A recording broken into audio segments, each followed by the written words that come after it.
Promotional consideration paid for by the following.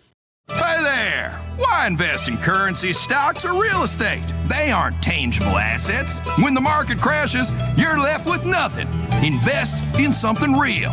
Get in on the next boom now with Floyd's Scrap Metal Emporium. Strip mining's been popular with companies. Now you can take strip mining urban as we strip mine a church or empty condo. It's the next economy that junkies discovered. Now you can cash in on it. Gut your plumbing. Melt down your knives and forks for cash. Take apart old electronics. Dissect batteries yourself and take out the lead. These days, buyers are paying top dollar for metal. Melt down your kid's tricycle or your aging mother's wheelchair and turn it into cold hard cash. She's gonna be dead soon anyway. Quit pushing her around. We'll see ya at Floyd's Scrap Metal Emporium.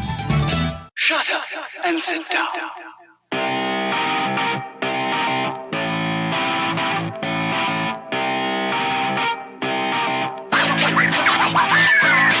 What's up, everybody? Welcome back to Third Shift. This is episode 486, and I, of course, am your host, your funky leader, the greatest man who's ever lived. It's me, it's Matt, and with me, as always, we got the light bearer, the light bringer, the light bearer, the beast master, Third Shift, the sleepy boy himself, Mr. Eric, and he's here to tell us how his week was. What's he been doing this week? What's going on, Eric? What you been playing? What you been doing? Tell us all the people. Tell us all about it. Oh, by golly.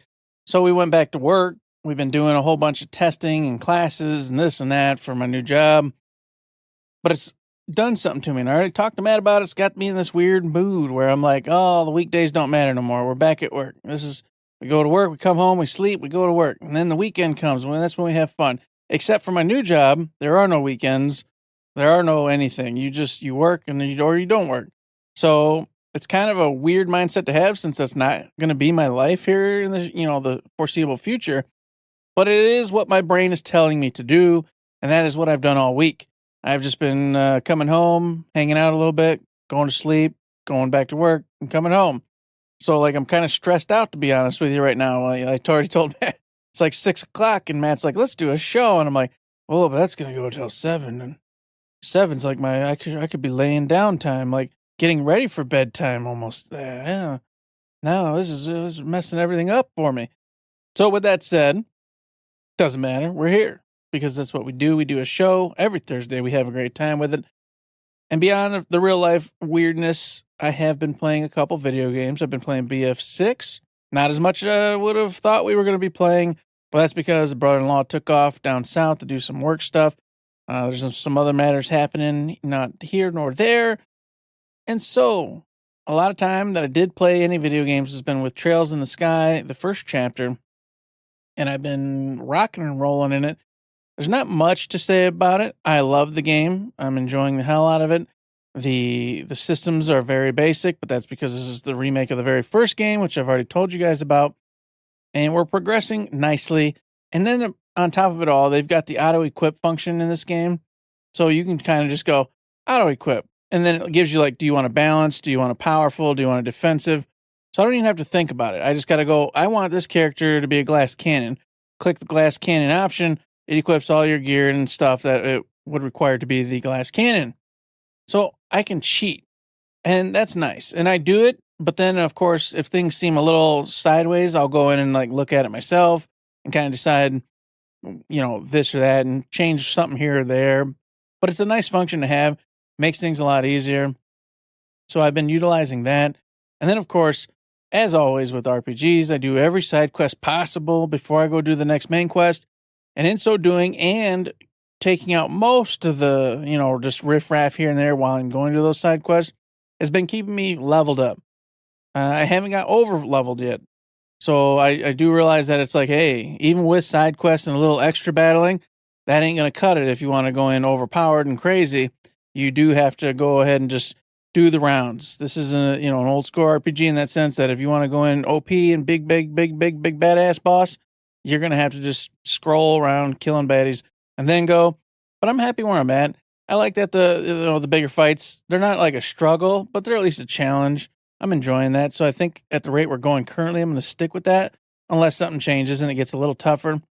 Character-wise, really enjoying the characters. Very breezy, very fun. But they do understand the level of severity of what's happening in the story. So you get a good mesh right now of what's happening, but them just also learning and becoming friends and whatnot. I definitely enjoy it, and we'll continue to play that. And beyond that, the only other game I've checked out was a little game called Arc Raiders, Matt, because my sister, she gets really mad with competitive games. She was getting upset with Battlefield 6, and I just told you that her husband and brother-in-law took off for a week or so. So she's like, oh, man, I downloaded this game. You want to check it out? I said, well, I mean, I have it, so I might as well. So we got on there, and let me tell you, Matt, it's Division vibes 100%. Dark Zone vibes. It's exactly that. Like, exactly that. Except you're not as badass. Whereas in Division, you're really cool. You got cool-ass gear, and you're going up against really badass dudes.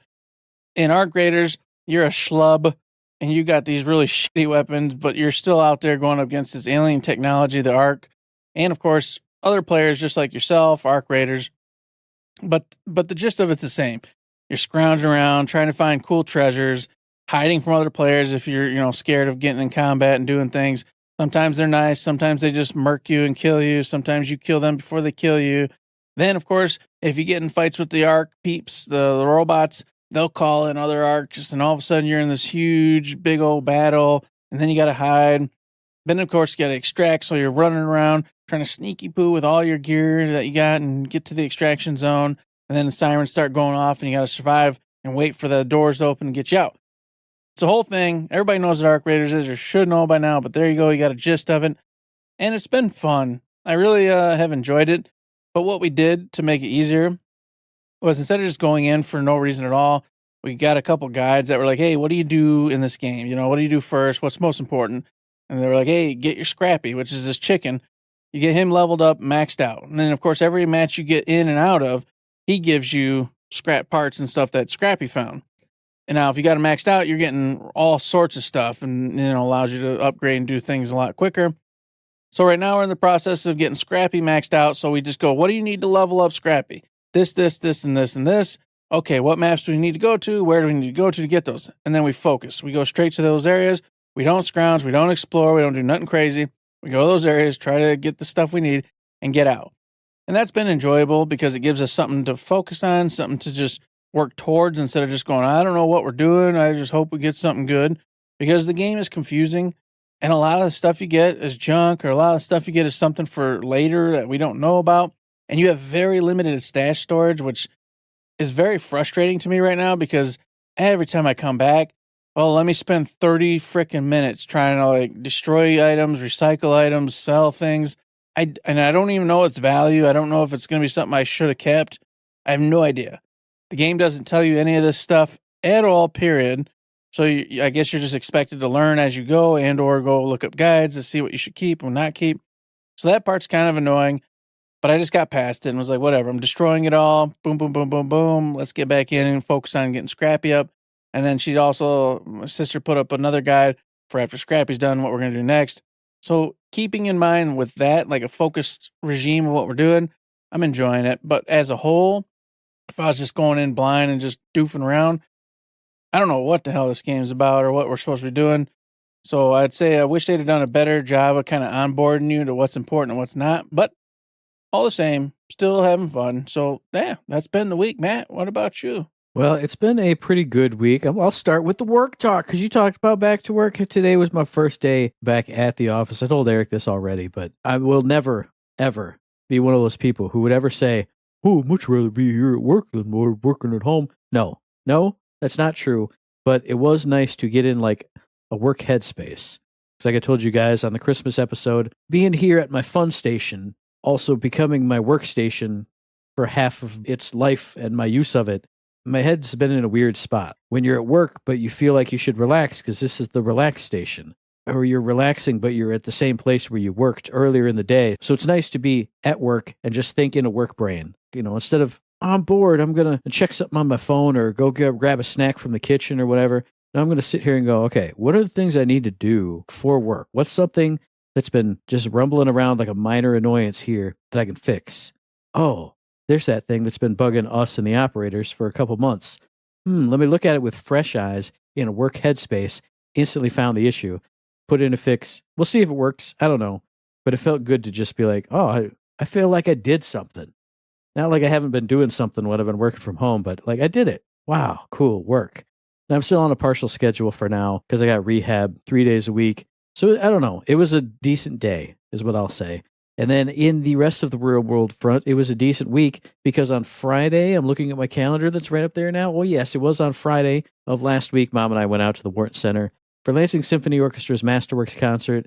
And I debated whether or not to talk about, they had the composer in residence again, and he had a piece that he did like in 2018 that they played.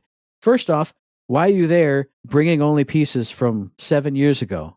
7 years ago. Why don't you make a new piece? Oh, it's because he's really terrible at all the stuff he does. Anyway, so they played it. This one actually did have a story, like a theme that ran through it, and it made sense. So yay on him for that. But it was also a discordant, cacophonous mess 99% of the time. So I sat there, and I was very disappointed. And Mom and I have a bit. She's the one who does it, but we'll watch movies together every now and then, and I'll be like, hey, let's watch a really weird movie. And she'll be like, oh, okay. She's all for it. And then halfway through, she'll go, gee, man, they got paid to make this movie. Did they think that this movie was good? And half the time she says that, I'm sitting there like, I really like this movie. But it's really weird, so I get where she's coming from. But she says that to me a lot. And so after this piece was done, and he got like this big standing ovation from everybody except me, big rounds of applause. And I'm just sitting, I'm doing the slowest clap, so I'm not just sitting there with my arms folded. Because I'm like, okay, yep, you did it. And she looks over at me with like a look on her face. And I lean in and I go, he got paid to make this music. He got paid actual human dollars to make this. And she laughed and shook her head and buried her head in her hands. And it was terrible. But after that was intermission. And then when they came back, one of the longest pieces I've heard from the LSO, it was like a 45-minute big concerto or whatever. And it was phenomenal. I'm like a drowning man who just poked his head above water and took in that big first breath. I was a man in the desert who found an oasis and just chugged that water. It was wonderful. I went, wow, look, this is what music is supposed to be. And I know I do this every time the composer in residence does something, but it's the truth. It's the goddamn truth. I think this is his last year in residence, so please get out of my symphony. Get out of here. Be replaced by somebody else. I don't know. Other than that one piece, great show. It always is. It was weird because it felt like they had like the B-team symphony people there. Most of the people that you really recognize because they're like super upfront, they weren't there. I don't know if there was a long New Year's holiday they were on or whatever, but still sounded great. It's still a lot of fun. Oh, and the symphony were arranged in different areas. Like the violas were in the center left. If I'm looking at them, cellos were like in on the center right. Very strange, but a fun show, a fun overall night. It's always good to get out and listen to some classical music and have some fun. On the video game front, been playing Star Wars Outlaws like a mofo. I, again, as I always do, have beef with everybody who gave this game grief and said it was poo-poo doo-doo. This game's pretty damn good. Every time I boot it up, and I don't play it every day, because sometimes I'm like, open world, I don't want to do a bunch of quests today. I want to just sit and watch videos and fall asleep. And I do that. But then I'll go, well, you got to play it the next day. So I boot it up, and I'm just back in it. Like every time I boot it up and I'm walking around these worlds, and some of them are very, you go to Tatooine and you walk through Mos Eisley and you see Jabba's palace. I'm like, okay, that's Star Wars ground we've covered before. But a lot of these other planets, they're not. Like it's untapped, fresh Star Wars, and it just feels good. Every time I'm walking through these beautiful areas, and even Mos Eisley and Jabba's palace, I think to myself, man, if I had this game as a kid before Star Wars was just overblown and overexposed, and we've had, 300 years worth of Star Wars content inside of the past 10 years, like my mind would have been blown. I would have loved this more than anything in the entire world. And even as a cynical man, I'm still enjoying it. It's a lot of fun, especially when you're leveling up and getting those max upgrades from the different syndicates. Like I'm so stealthy now. I can play so stealthy. It feels great. Whereas when you first start out and you got no abilities, you got nothing. It is kind of hinkety-binkety. I fell off of it the first time I played it.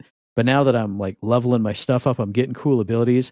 I'm unstoppable. I'm a stealth machine. And also, for absolutely no reason, I play her almost totally non-lethally. Like you have a stun blast with your blaster, and then like an ionized one that kind of electrics people and makes them stun. And you can run up and punch them instead of just shooting them dead with your blaster. And I don't know why, but that's what I'm doing. My K, except in very dire circumstances, doesn't shoot and kill anybody. It's just stun, knock them out, or, sneak up, knock them out. It feels great. And one last thing to say on this. I don't know if people criticized the actress's performance in this. I feel like they probably did, but maybe it was just more overall negatives on the game. But I've kind of gone back and forth as I've been playing. Some lines she's pretty good at. Some lines I'm like, oh, well, that's a weird line read. But there's a point in this game, and this is a real minor spoiler. I won't say where or who or how, but she's got the little creature that runs around with her, little pal that you can send out to do things. At one point, you get separated. He gets stolen by somebody. And the comlink conversation that she has with the person back in the ship, voice acting is on point. I felt feelings. I was like, damn, you did it, girl. This was like the line reads. It was awesome. And I was in it. And then we did the big long quest to get him back. Ton of fun. Been having a lot of fun with it. Last thing I've been playing this week. I played it last night, I believe, as we're recording this. The new update, the 3.0 update for Animal Crossing New Horizons dropped. And I wasn't sure if I was going to drop in and get it, but my friend Gail, who's in Florida, has been texting me all about it, how she's so excited for it. She was texting me all day about the stuff she was doing and wanting to do. And I went, okay, is it on my Switch too? Or do I have to do the system transfer thing?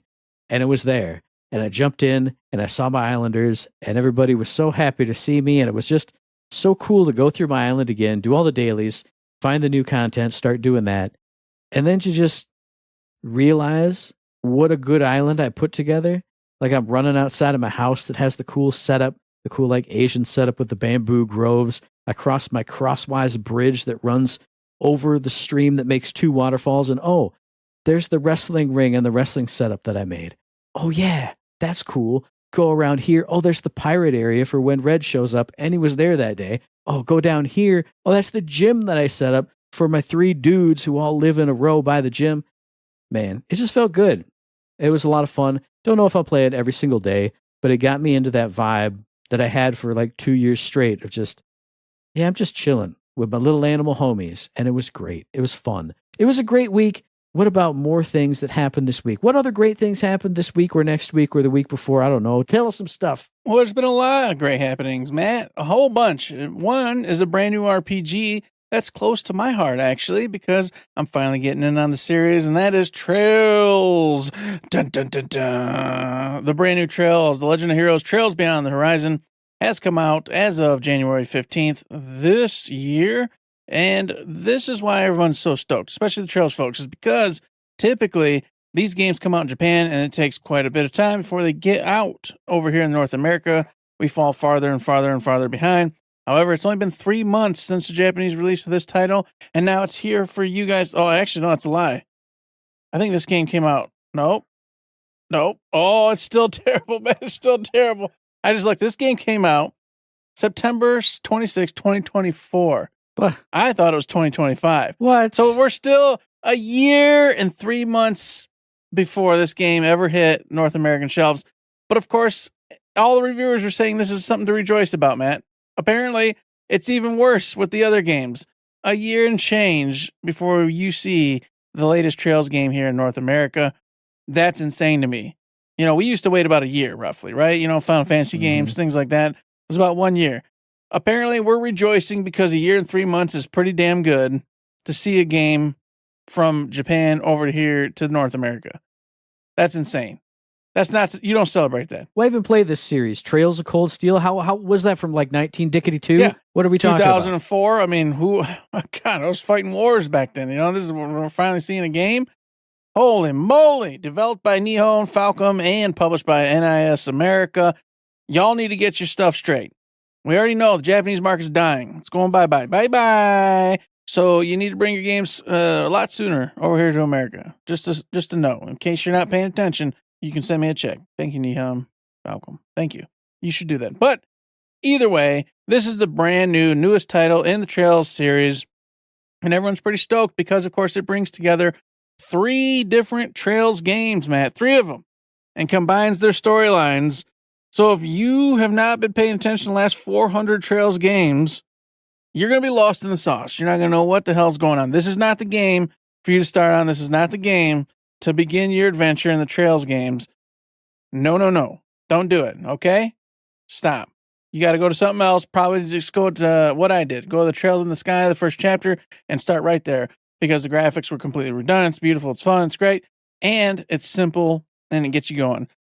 But apparently, and of course I can't tell you this, the mechanics-wise, the story-wise, character-wise, everything is way up in the sky on this one. Apparently the last one didn't do so hot, but this RPG has got what it takes to be a great and fantastic Trails game and gives you all the story you want with all your favorite characters from the last 3 series, of course, combined.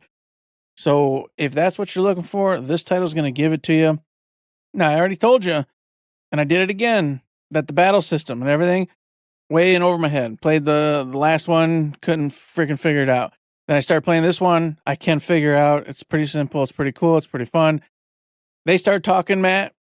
I'm blah, blah, blah, blah, blah, S, blah, blah, blah, blah. I literally, shiny and a glint. my and a this eyes and glazed that. over and I didn't have a damn clue what they're talking about. There's like 8 different systems in this battle system. And I'm like, yeah, that's why I didn't play the last. That's it right there. That's why I fell off. Yep. So I'm still terrified. I want to get in here and I'm loving the one I'm playing, but man, when they start talking about the battle system and the 8 different systems that are all grouping together to form this whole thing, and I'm like, you guys, man, this is too much. You're nerds. You're like straight up psycho nerds, like not regular nerds. You're like, yeah, give me 17 systems to combine together, and if I mess up one, I fill them all. That's too much. You guys, it's too much. You need to make your game more accessible for everybody. You need to give up on 40 different systems that all rely on one another to become a great battle system. It's insane. So I got to say, if you don't love the Trails games or you haven't touched them yet, you just walk away from this game and ignore it. But I wanted to make sure everybody knew it's out. And apparently the stories, characters, everything else is chef's kiss fantastic. But you got to be in on the Trails games. Otherwise, this is just another one passing right by you. But hey, maybe 10 years from now, Matt, when I've gone through, this one and all the others slowly but surely. You're not going to do that. I'm going to come to this and go, That's a lie. I love these 18 systems, Matt. This is great. This is why it's so great when you have to combine all this and do these things. We'll see. Time will tell, Matt. Now, I wish I had a Saga game that I could do my release on so we could both hate on RPGs that have been going for too damn long with too many weird-ass systems. But unfortunately, I have a really simple, small game for you this week, and that's Cassette Boy, which dropped on the 14th, developed by wonderful Kazakiri Incorporated, published by Pocket Pair Publishing for PC, PlayStation, Nintendo Switch, and Xbox. You can play it pretty much anywhere. I think it's on Mac also. Now, this is a game, if you look at this game is going to remind you of 2 things. One is the Game Boy, because it's that green and black and gray color scheme. I'm not sure why. I don't know if that, kind of trickles down into the story of the game and like why it's this way, but it's got that color scheme, which just pings your nostalgia boxes. It's not that faded color. It looks nice. It looks bright. The contrast is up. It looks really good. But the other thing it's going to remind you of, it reminds me of anyway, is a game called Fez from the Xbox 360 era, if you remember that, because you were a little blocky dude, and in that game, you could rotate the world, and it was all about rotating the world in perspective and all that other stuff. Now, here in Cassette Boy, you are a 3D, like voxel dude, you're a little cube man, and the main gimmick, or one of the main gimmicks here, is rotating the world and using perspective and all that other stuff to your advantage. Because the kicker that all the reviews have said, and the tagline is, if you don't see it, it doesn't exist. So a lot of the very simple intro stuff, I'm sure, that all the reviews have been showing is, hey, here's a narrow, like little alleyway or little hallway between 2 big giant walls, and there's an enemy or something blocking it. There's a big boulder or whatever. So if you rotate the camera so that you don't see the hallway, like you can't see the enemy or the boulder, then you can literally walk right through and come out on the other side because the enemy is not pictured by the hallway. Another example that I think it was maybe the Noisy Pixel review showed off was if you have to stand on a floor switch to raise up a beam or, swing a box down or whatever, But you stand on the switch and then rotate the camera so the switch is not visible, then the action that the switch did will still be taking place. So you can walk away from the switch because the switch doesn't exist to unpop itself, if you know what I'm talking about. This game looks like a lot of fun. I've also seen stuff where you climb up a little ladder to get on a segment of wall, but that doesn't connect to anything until you rotate the camera, and the other wall that's kitty corner to it seems to connect based on how the camera moves. So it does connect because the camera makes it look like it did. So now you walk onto the other wall. Now you can rotate around. You're on the complete opposite side of the room or the wall or the whatever. Monument Valley did that. I think a game called Echrochrome back in the day did that too, where you would like rotate your view of the world. And even though there was no way to cross the things because you had something in place of the gap, now you can walk behind that thing, essentially across the gap that doesn't exist. Watch some gameplay, watch a review. You will totally get what I'm talking about. Now, there is some kind of Zelda-ish combat to this. It kind of takes place from an isometric perspective. So a little bit like the old top-down Zeldas, but you swing a little sword and then the enemies get like the little minus 3 HP things. So like Zelda 2 almost. I've heard the combat's not great. Obviously, it's not designed for that really, but you do fight a bunch of bosses. And again, those have the combat plus the puzzle mixed in with them. So maybe you have to turn this to activate a switch or make the boss run into something that's not there anymore and then turn the camera back and now he's behind a gate or whatever. If you want to get your brain teased, if you want to get your little puzzle senses tickled, go check out Cassette Boy. And if you just want something that looks really unique, like a unique graphical style, that 3D plus Game Boy style, go check this out. It's an indie game. I think it's like $13, maybe $15 max, on the Steam launch sale. Something very unique. I recommend it. Go check it out. It looks really cool.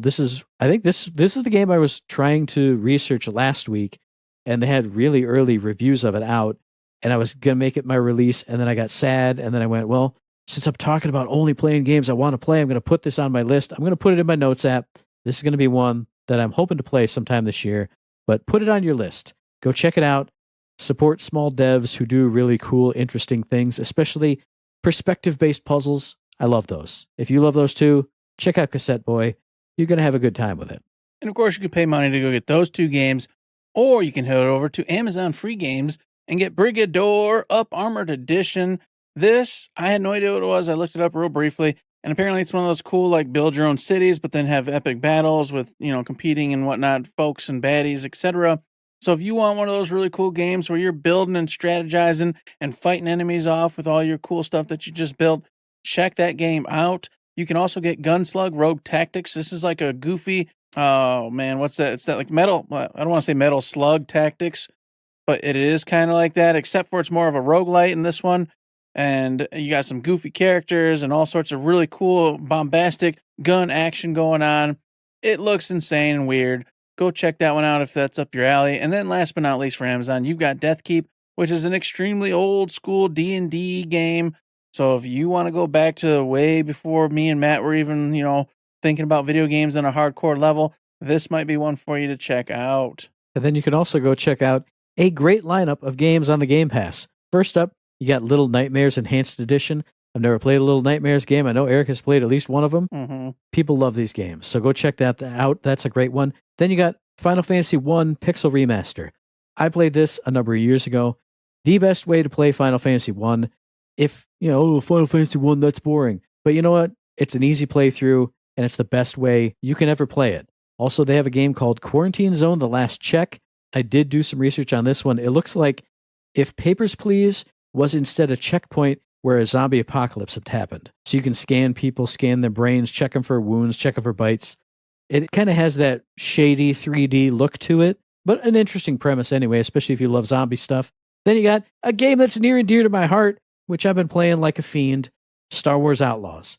Xbox heard me talking about it and went, oh yeah, that's a damn good game, and it's in the Ubisoft catalog, so we got it in our pocket with our Ubisoft Plus integration. Hey everybody, Matt says it's great. You should play it too for free on the Game Pass. And then, the shining star among stars, the one that I researched today and went, is there a new release dropping right before the show for new hot, fresh, hot news hotness? Yes, there is. My Little Pony, A Zephyr Heights Mystery. Go and get it. an amazing lineup from Game Pass this week. Can't wait to play that one myself. And I have been itching to get back to Star Wars Outlaws. As a matter of fact, I actually was enjoying it quite a bit. Got a little upset with one of the levels where I got stuck for a little bit.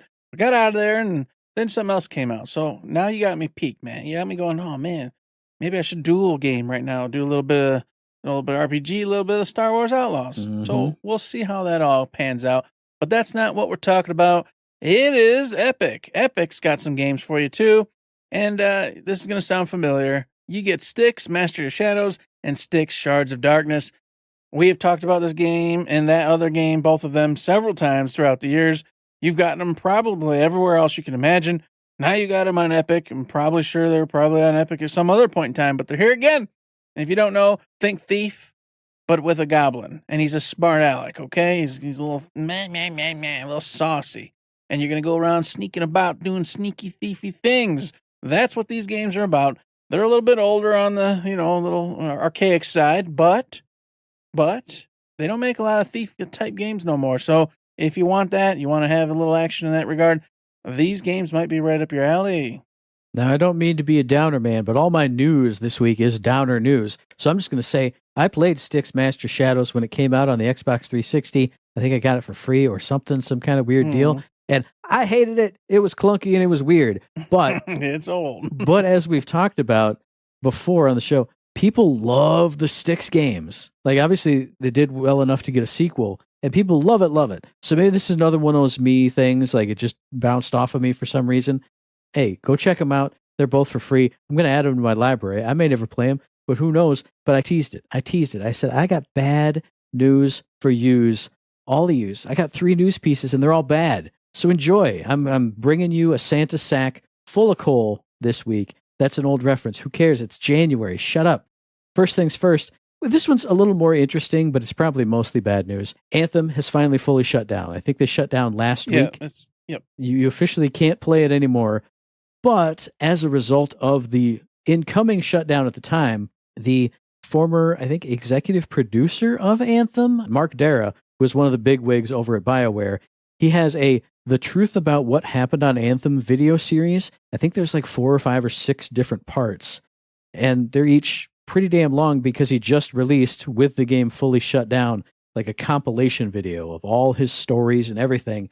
And that's like 3.5 hours, going from development day one start to probably, obviously the development end, and then probably leading into the shutdown. So I thought it was really interesting. Like I said, I've watched maybe 15 minutes of it so far. I was going to put it on and listen to it really long form, but then I got busy with this, that, and the other thing. But to hear from the start to the end, from one man's perspective as someone who was really high up in that game, to hear the twists, the turns, the changes, everybody knows Anthem had a hellish development, and especially as it went down the line, a really terrible reception, blah, blah, blah. How did they respond to that? I thought this was really interesting and hopefully tells some insightful stories and gives you all kinds of background. But a game that I always wanted to play, now I never can ever again, but maybe I can hear at least about it from the horse's mouth, straight from him. So go check that out. I just thought it was interesting. A game that's now going to be forgotten by time just because that's how things go. Maybe here its legacy can live on with what really happened. Now, I'll probably listen to this. 3.5 hours seems like a lot of time, though, but I loved Anthem. I played the holy hell out of Anthem, had a wonderful time with it. Its only downfall in my eyes were 2 things. Its lack of extensive, loot and exotic loot. It didn't have, everything looked the same, was basically the same. Numbers were just marginally different. That's boring. They screwed that up, and I don't know how they screwed it up because they had the backings of the Diablo folks. So that I would love to hear about why they didn't take all that input and put it in their game. And the second thing was they were not prepared for Endgame. Once again, I'm upset with that because they also, once again, had Blizzard at their backs telling them what they needed to do.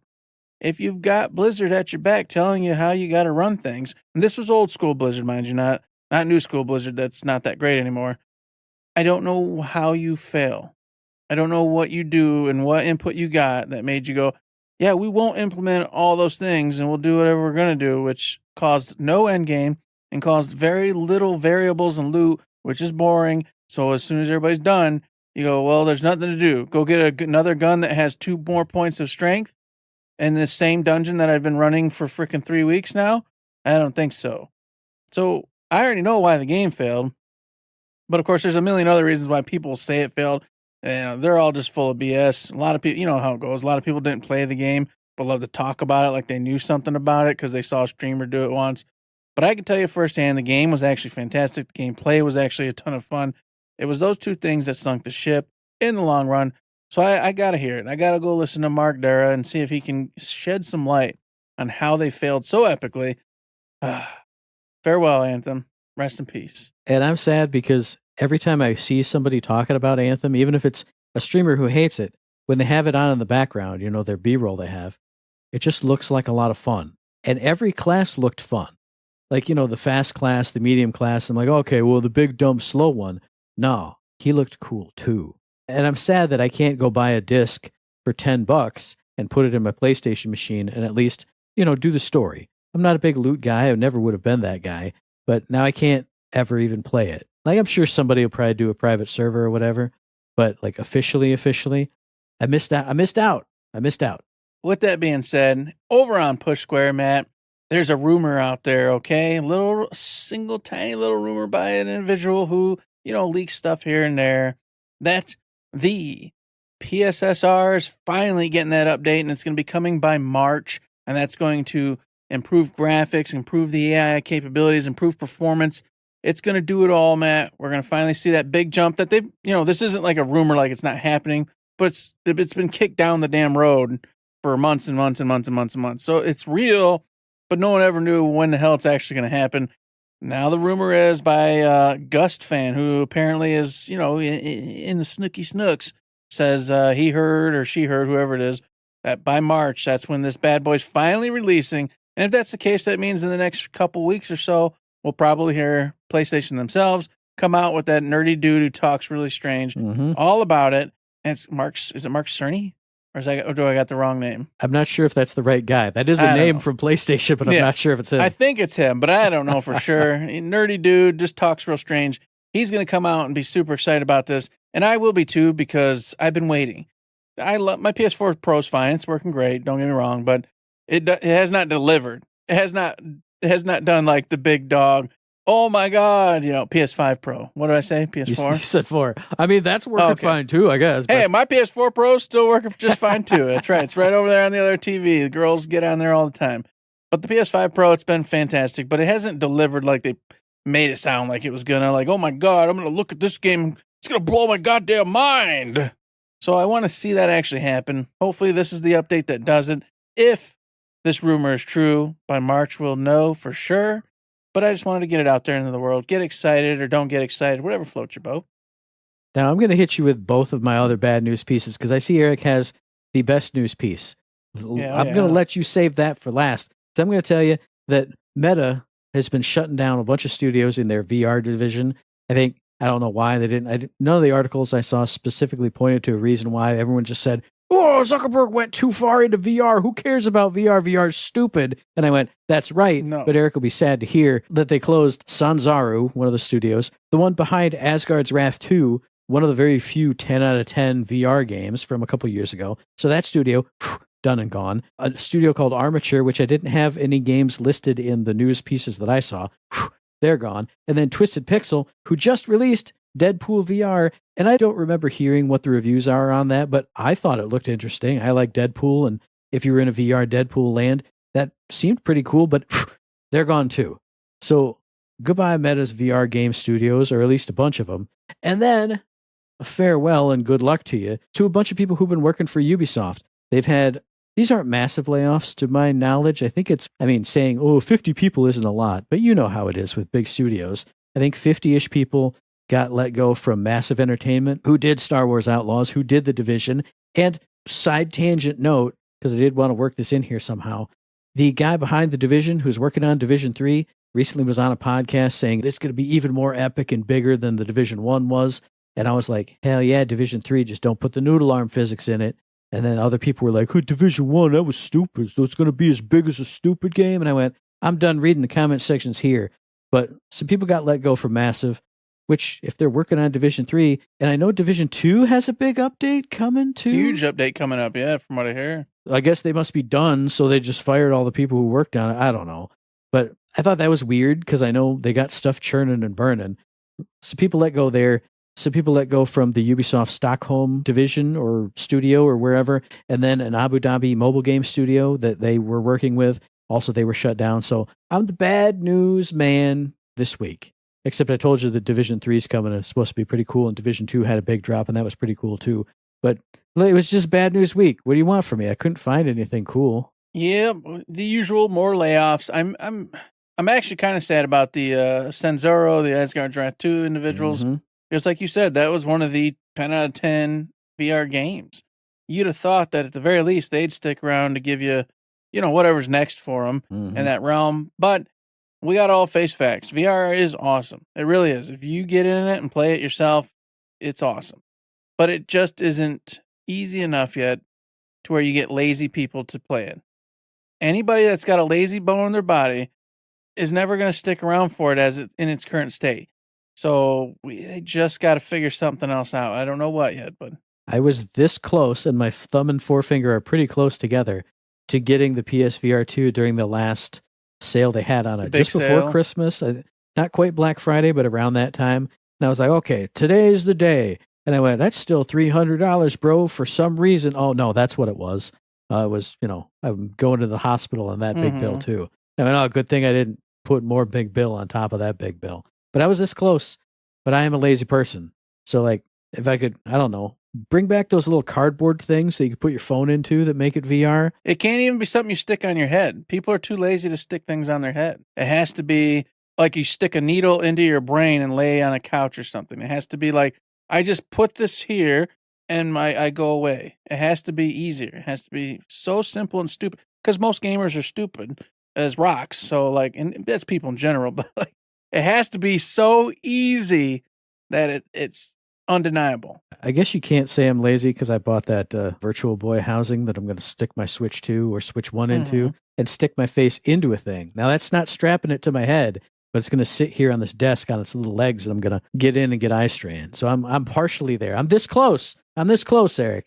Oh, God. So I don't know. I don't want to get too far into it. I get upset with the VR stuff because that's all you hear when you listen to podcasts. It was too hard. You had to put it on your head and then click the buttons and stuff, and there was like a cord.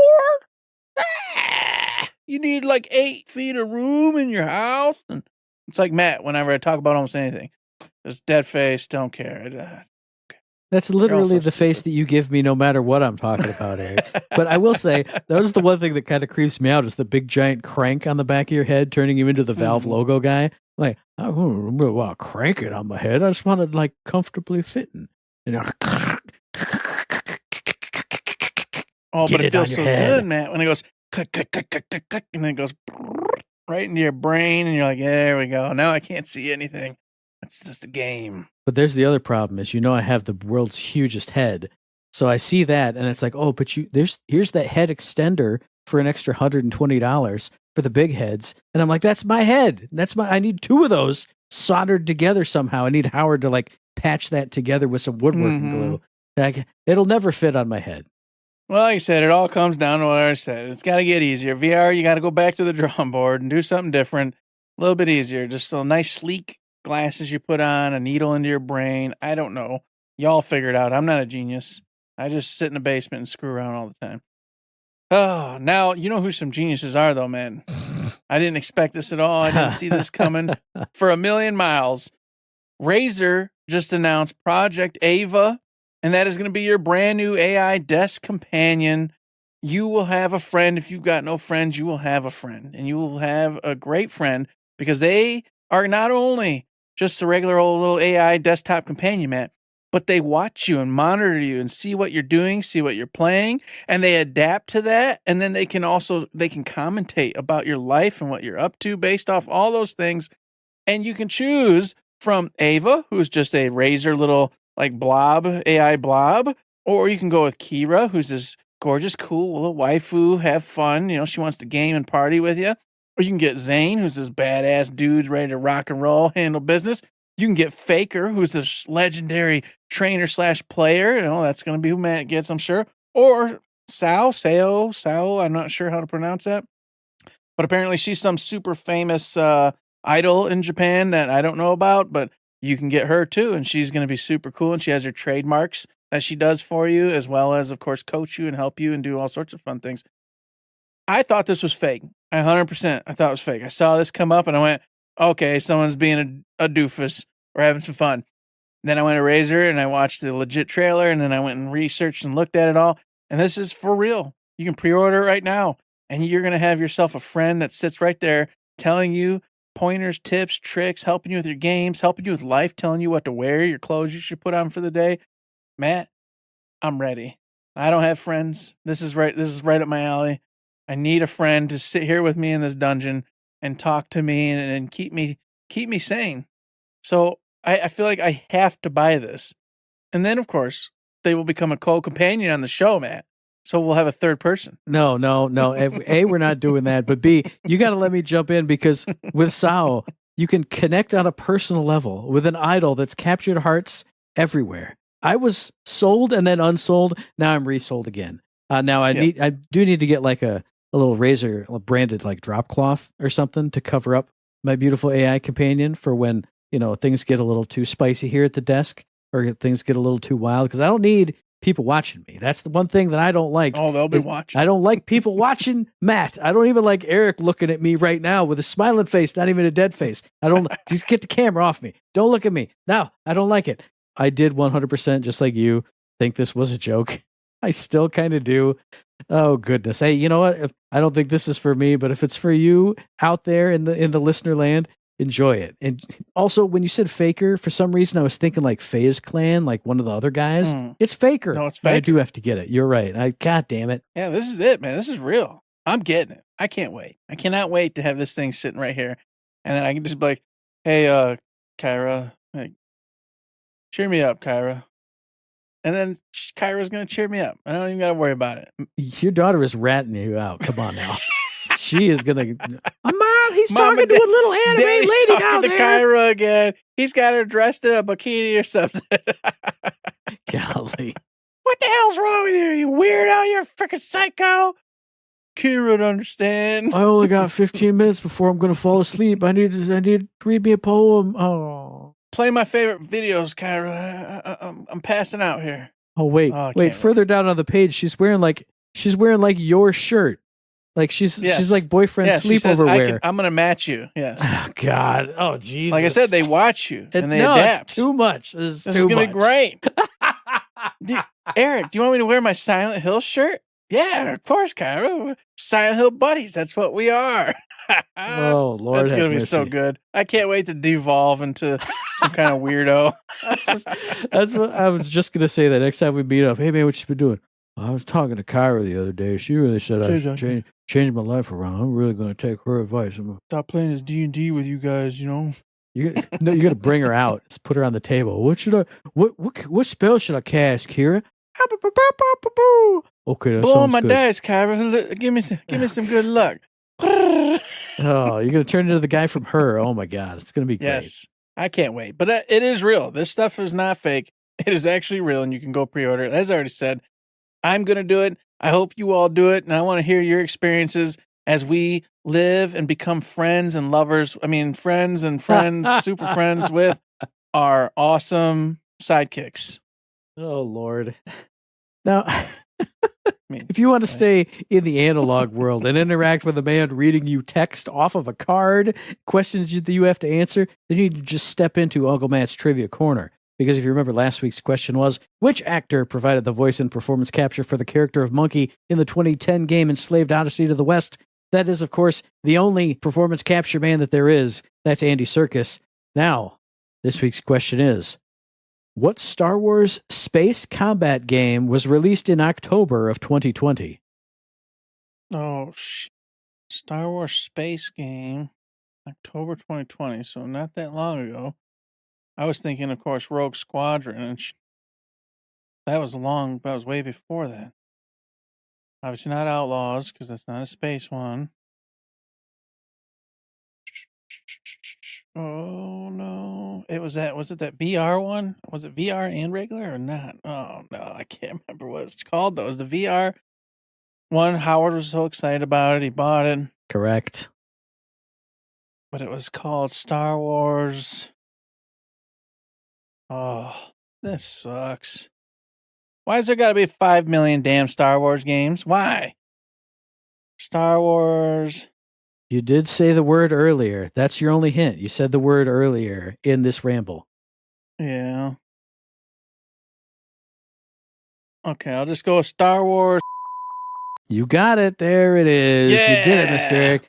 I'm going to give you like a quarter point because I gave you a big Oh man, hint. I was there. I had it. I was all there. I just needed. No, I that saw you little looking word. down for your like AI No, I didn't companion, look and at- you like I sign didn't look at languaged it out. They're not there. Hey, she's not. Kyra's not here yet. I see her though, but she's not talking to me yet. But yes, if you know the answer to that question or any of the previous questions, well, no, not any of the previous questions. Like I don't. Before I post this, if you know the answer to that, or if you got thoughts on the news of the week, the releases, the free games of the week, or if you just want to say hi, questions, comments, concerns, mailbag questions. We do have a mailbag question in there. It's going to save our bacon one of these days. It's a good one. It's a good one, and I keep telling Eric, well, I'm going to go through the entire generations of every game and do it too big. And every day that I think about doing that, I go, I don't got enough time for that. It's about time for me to go to sleep. I turn into Eric mode. But that is there. We are going to get to that because that's a great question. But you can send any further questions or anything else to us via the email thirdshiftme@gmail.com, on the Twitter machine at ThirdShiftME. Find us on Facebook under Third Shift. Hit the Discord. Hit up the Patreon. If I'm streaming, I can stream this weekend. We got an extra day and everything. If I can't stream this weekend, what a loser I have become. But hit up a stream.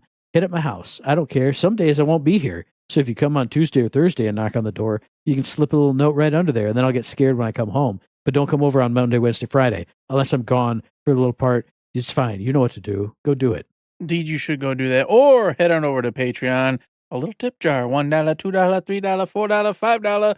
Any type of dollars helps keep the lights on, bills paid, and us rocking and rolling without any sort of extra stress. And we appreciate the holy hell of everybody who has done so in the past and will do so in the future. But if you say, alas, I've spent my last dollar on this chocolate froggy, yeah, you can go on over to Apple Podcasts and give us 5-star ratings. You can go to Spotify, give us 5-star ratings. You can go over to the Discord, join in and just have some fun conversations. You can also give us mailbag questions to talk about on the show or any other type of activity that would help us or help you understand us better. All those things would be great, and we appreciate every bit of it. Man, Chocolate Froggy, I know Mom's going to remember this. That takes me back in the day, to the high school days, where you'd have to bring in like a little gift pass thing for some Christmas party in some kind of class you're in. And every time they had one, I'd go out to Target, and they'd have a chocolate animal. Once it was like long chocolate fish. Once it was, oh shit, I just forgot it. No, it's little chocolate hedgehogs. So you made me like Chocolate Froggy. I was like, man, that would have been perfect for the next year. A Chocolate Froggy. That might have been perfect for the next year, but this will be perfect to put in your ear. And that's our very next episode, which will be dropping on around the 22nd of January on iTunes, on Stitcher, on Podbean, on Spotify, and on YouTube. And as I always say, if you like what we're doing, you'd like to help us out, please give us a like, rating, review, comment, a subscription, any kind of good thing on any of those good services, because it does help us out, and we really do appreciate it. And I want to eat a chocolate frog right now. I can't have I can't eat things anymore, but I would just house like a big tin of chocolate froggies, just and I go, oh man, I need to go to the doctor. I can't do this. Yeah, you'd have to go straight to that doctor, so don't do it. It ain't worth it. Instead, go get yourself AVA, and they'll also help motivate you staying off that chocolate, man. You know, that's how you can program Faker. Hello, Matt. I've calculated your rates of success here, and let me tell you right now, if you have this chocolate, your rates drop by 32.7%. Yeah, it's a match made in heaven. I love it. It speaks for itself. This is great. Matt's definitely getting one. I'm definitely getting one. We're all having a great time. And it's because of you that we're going to be able to do so, because you support us with all that awesome mojo, money, and everything else you do. That's going to be what gets us into the door with this Project Ava thing and having a good old time. And I'll talk to you all about what Kyra tells me to say to you on the show proper in the future. It's a whole thing. But of course, that's not a thing for a little bit longer. So until then, get on over to Apple Podcasts and get us some 5-star ratings. Because I can tell you what, Kyra's going to have some ideas. And maybe she's going back to murder. Maybe she's going back to coercion. I don't know. I can't say. I can only say I'm going to be nice to you for now because I promised it. But I can't promise what Razer or AVA program is going to tell me to say to you in the future. So just do it now while everything's great and everything's kosher. Go give us some 5-star ratings and make us happy. You said it already. It speaks for itself. It does speak for itself. It speaks to you from itself. Yes. That's the whole gimmick. That's the whole thing. Oh, and until that wonderful time when we're all just taken over by little AI standees that tell us to go out and kill people, there's nothing else to say but... Don't forget to say...